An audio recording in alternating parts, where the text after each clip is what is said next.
বাচ্চারা দেখবে সবজি খেতে চায় না, সেক্ষেত্রে চিংড়ি মাছ দিয়ে নানা রকম সবজি দিয়ে একটা রেসিপি নিয়ে তোমাদের সামনে হাজির হয়েছি। এটা বাচ্চা থেকে বুড়ো সকলেই পছন্দ করে, গরম ভাতের সাথে অসাধারণ লাগে। ভাত ছাড়াও তোমরা রুটির সাথে এটা পরিবেশন করতে পারবে। খুবই কম উপকরণে কিন্তু সুন্দর একটা রেসিপি তৈরি করে নেওয়া যায়। নমস্কার বন্ধুরা, বানিস ফুড প্যাশন চ্যানেলে আবার একটা নতুন পর্বে তোমাদের সবাইকে স্বাগত জানাচ্ছি। রান্নাটি করার জন্য একটা কড়াই বসিয়ে দিয়েছি গ্যাসের ওপর। এরপর দিয়ে দিলাম পরিমাণ মতো সর্ষে তেল। আমি এখানে প্রায় 3 টেবিল চামচের মতো সর্ষে তেল দিয়েছি। এখন চিংড়ি মাছগুলিকে আমি ভেজে নেব প্রায় 3 মিনিটের মতো।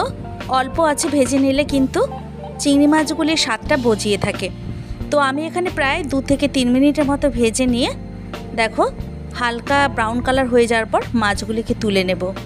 এই রান্নাটি কিন্তু অসাধারণ লাগে, কোনো রকম মশলাপাতি ছাড়া এত সুন্দর একটা টেস্ট আসে।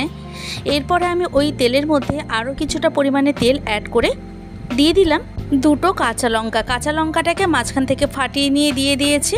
এরপরে হাফ টিস্পুনের মতো গোটা জিরে ব্যবহার করছি।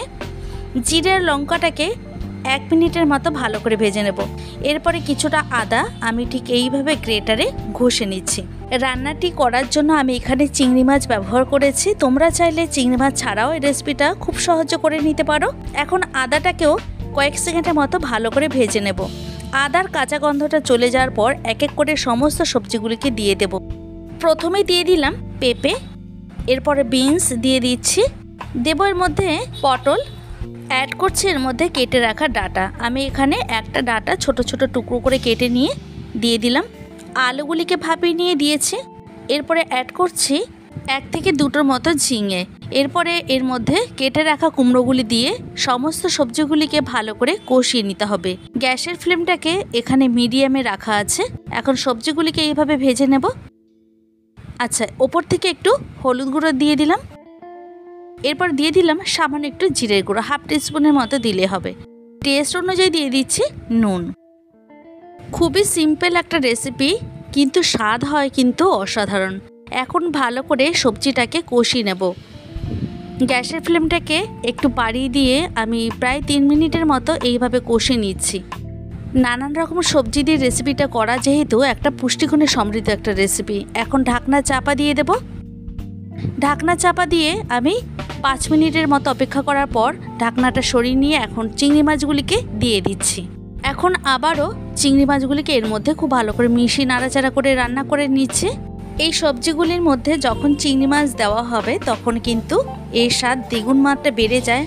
এছাড়া এখানে কিছু ডাঁটা ব্যবহার করার ফলে খেতে কিন্তু খুব সুন্দর লাগে। তো এটা তোমরা রুটি বা ভাত সব কিছুর সাথে পরিবেশন করতে পারো। তোমরা সকলেই জানো, তবে আমি আমার মতো করে রেসিপিটা তোমাদের সাথে শেয়ার করলাম। আচ্ছা, আমি এখানে জল দিয়ে দিলাম 1 বাটির মতো সমস্ত সবজিগুলিকে সিদ্ধ হওয়ার জন্য। এরপর একটু নাড়াচাড়া করে নিয়ে ঢাকনা চাপা দিয়ে দিচ্ছি। ফিরে এলাম 7 থেকে 8 মিনিট পর। আচ্ছা, তোমাদের একটা কথা বলে রাখি, এখানে কাশ্মীরি রেড চিলি পাউডারটা ব্যবহার করছি কালারের জন্য। এটা তোমরা আগেও দিতে পারো, তবে আমি ভুলে গেছিলাম, তাই এখন ব্যবহার করে আবারও ভালো করে নাড়াচাড়া করে নিচ্ছি আর মাঝে মধ্যে চেক করে নিচ্ছি। সবজিগুলি 80%-এর মতো সেদ্ধ হয়ে গেছে। আবারও ঢাকনা চাপা দিয়ে দিলাম। 5-6 মিনিট পর ফিরে এসে ঢাকনাটাকে সরিয়ে নিয়ে দেখো আমি একটু আলুটাকে চেক করে নিচ্ছি। তো এখানে আমার কিন্তু সমস্ত সবজিটা সেদ্ধ হয়ে গেছে। এখন জলটা আমি টানিয়ে নেব ভালো করে। এখানে সবজির ভিতরে যে জলটা ছিল সমস্তটাই টেনে গেছে। এখন স্ট্যান্ডিং টাইমে 3 মিনিটের জন্য ঢেকে রেখে দেব। 3 মিনিট পর ফিরে এসে আমি এই সবজিটাকে একটা সার্ভিং প্লেটে সার্ভ করে নিচ্ছি। দুপুরের লাঞ্চে গরম ভাতে বা সকালের টিফিনে রুটির সাথে অসাধারণ লাগে।